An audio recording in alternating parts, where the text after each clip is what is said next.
ಇದೊಂದು ರಾಜಕೀಯ ಸಭೆ ಏನಲ್ಲ, ಆದರೆ ರಾಜಕೀಯ ಉದ್ದೇಶ ಕೂಡ ಇಲ್ಲ ಇದರಲ್ಲಿ. ಸಮಾಜವನ್ನು ಪಕ್ಷ, ಮತ, ಧರ್ಮ ಎಂಬ ಒಂದು ಹಲವಾರು ಕಾರಣಗಳನ್ನು ಹಿಡಿದುಕೊಂಡು ಒಡೆಯುವಂತಹ ಒಂದು ಇಂದಿನ ಪರಿಸ್ಥಿತಿಯಲ್ಲಿ ಸಮಾಜವನ್ನು ಜೋಡಿಸುವಂತಹ ನಿಟ್ಟಿನಲ್ಲಿ ಇವತ್ತು ಒಂದು ಉತ್ತಮ ಕಾರ್ಯಕ್ರಮವನ್ನು ಪ್ರಜಾಧ್ವನಿ ಕರ್ನಾಟಕ ಹಮ್ಮಿಕೊಂಡು ಬರ್ತಾ ಇದೆ.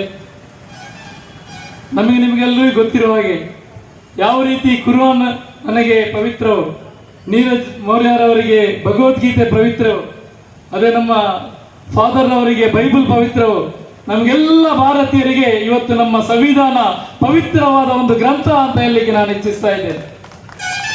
ಇವತ್ತು ಈ ಸಂವಿಧಾನಕ್ಕೆ ಅಪಪ್ರಚಾರವನ್ನು ಮಾಡುವಂಥ, ಅದನ್ನು ಸಂವಿಧಾನದ ಆಶಯವನ್ನು ನಾಶಪಡಿಸುವಂತಹ ಒಂದು ಪ್ರಯತ್ನ ಮಾಡುತ್ತಿರುವ ಇಂತಹ ಸಂದರ್ಭದಲ್ಲಿ ನಮ್ಮನ್ನು ಎದ್ದೇಳಿಸುವಂತಹ ಒಂದು ಕಾರ್ಯಕ್ರಮವನ್ನು ಪ್ರಜಾಧ್ವನಿ ಕರ್ನಾಟಕದವರು ಮಾಡ್ತಾ ಇದ್ದಾರೆ.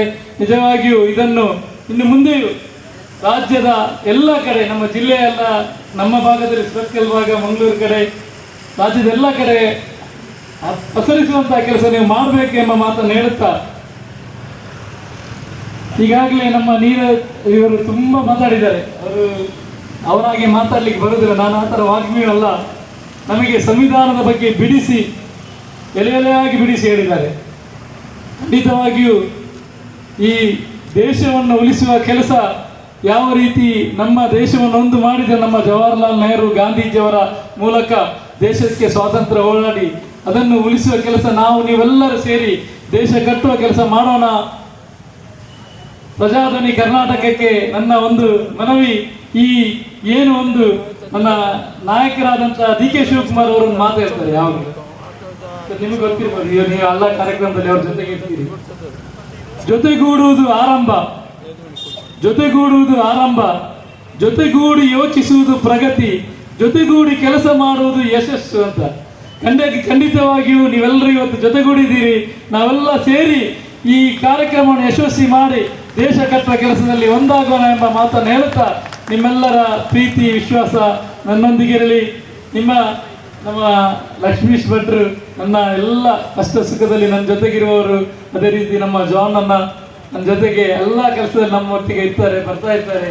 15 ದಿವಸಕ್ಕೆ ಒಂದ್ಸಲ ಏನು ಕೆಲಸ ಇಲ್ಲ ಇದ್ರೂ ನಮ್ಮ ಒಂದು ಮುಖ ನೋಡಿ ಮಾತಾಡಿಕೊಂಡು ಹೋಗುವ ಒಂದು ಪ್ರೀತಿಯಿಂದ ಬರ್ತಾರೆ.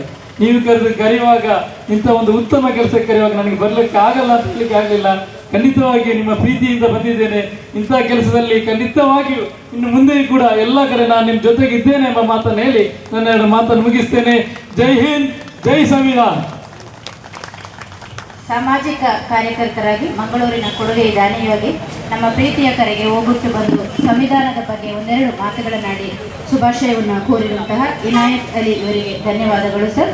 ಮುಂದೆ ಅಧ್ಯಕ್ಷೀಯ ನೆಲೆಯಲ್ಲಿ ಶ್ರೀಯುತ ಸುಧಾಕರ್ ಭಟ್ CEO ನಗರ ಪಂಚಾಯತ್ ನಮ್ಮ ಮುಂದೆ.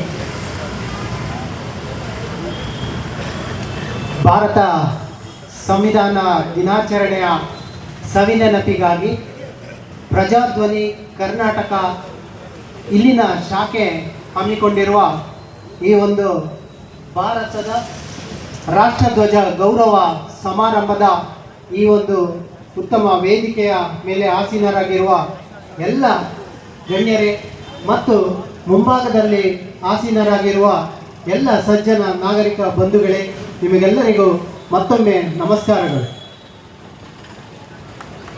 ಸಂವಿಧಾನದ ಬಗ್ಗೆ ಅತ್ಯುತ್ತಮವಾಗಿ ನಮಗೆ ಈ ದಿನ ಮಾಹಿತಿಯನ್ನು ಪ್ರಧಾನ ಉಪನ್ಯಾಸಕರು ನೀಡಿದರು. ಜೊತೆಗೆ ಈ ಒಂದು ಕಾರ್ಯಕ್ರಮಕ್ಕೆ ಪುತ್ತೂರು ವಿಭಾಗದ ಗೌರವಾನ್ವಿತ ಸಹಾಯಕ ಆಯುಕ್ತರಾದ ಶ್ರೀ ಜುಬಿನ್ ಮೊಹಪಾತ್ರ IAS ಅವರು ಭಾಗವಹಿಸಬೇಕಾಗಿತ್ತು. ಅವರ ಅನಿವಾರ್ಯ ಕಾರಣಗಳಿಂದ ನನ್ನನ್ನು ನಿಯೋಜಿಸಿದ್ದಾರೆ ಹಾಗೂ ಉತ್ತಮವಾದ ಸಂದೇಶವನ್ನು ಕೂಡ ನಿಮಗೆ ಕಳುಹಿಸಿದ್ದಾರೆ. ಸಂದೇಶ ಇಷ್ಟೇ, ಬಹುಶಃ ಪ್ರಪಂಚದಲ್ಲೇ ಅತ್ಯಂತ ದೊಡ್ಡ ಪ್ರಜಾಪ್ರಭುತ್ವ ರಾಷ್ಟ್ರವಾದ ನಮ್ಮ ಅತ್ಯಂತ ದೊಡ್ಡ ವಿವರಾತ್ಮಕವಾಗಿರುವ ಸಂವಿಧಾನ, ಲಿಖಿತ ಸಂವಿಧಾನವನ್ನು ಹೊಂದಿರುವ ನಮ್ಮ ರಾಷ್ಟ್ರ ಅತ್ಯಂತ ಉತ್ತಮ ರೀತಿಯಲ್ಲಿ ಪ್ರಗತಿಯಲ್ಲಿ ಇದೆ. ಇದಕ್ಕೆ ಸವಿವರವಾದ ಕಾರಣಗಳನ್ನು ಕೂಡ ವಿದ್ಯೆಯಲ್ಲಿ ಇರ್ಬೋದು, ಆರೋಗ್ಯದಲ್ಲಿ ಇರ್ಬೋದು, ಸಾಮಾಜಿಕ ನೆಲೆಯಲ್ಲಿರ್ಬೋದು,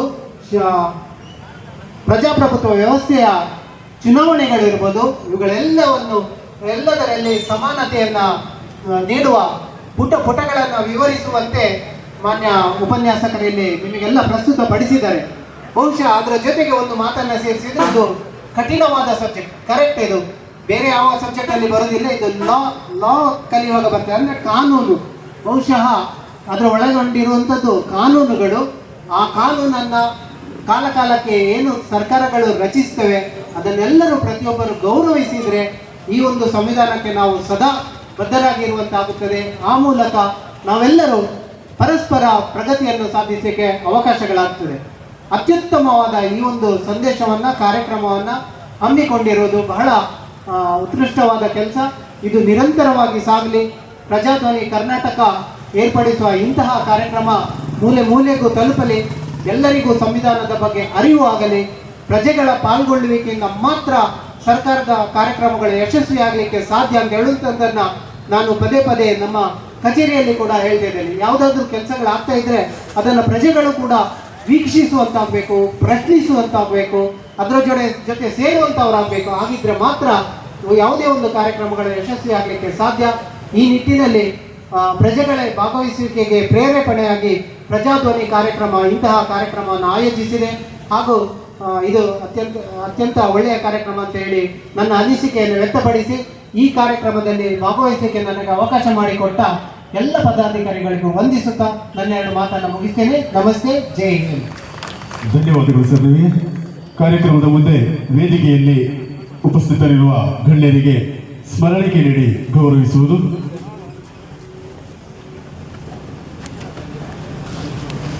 ಸಭಾಧ್ಯಕ್ಷತೆಯನ್ನು ವಹಿಸಿದಂತಹ ಶ್ರೀಯುತ